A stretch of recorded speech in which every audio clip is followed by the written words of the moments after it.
रायकोट तो अपने जगराओं वाली सड़क बनती है, रायकोट तो जगराओं।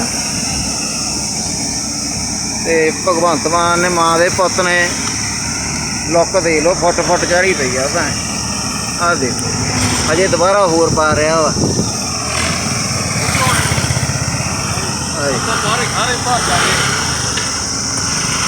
घट्टो घट्ट इन्नी गैठ दी पाती लोग, अजे होर दोबारा पाई जाते हैं। बहुत वधिया सड़क यानी कि बहुत मजबूत बनाती सड़क।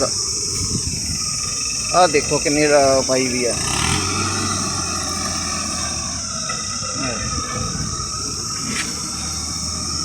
गैठ लुक पाती, गैठ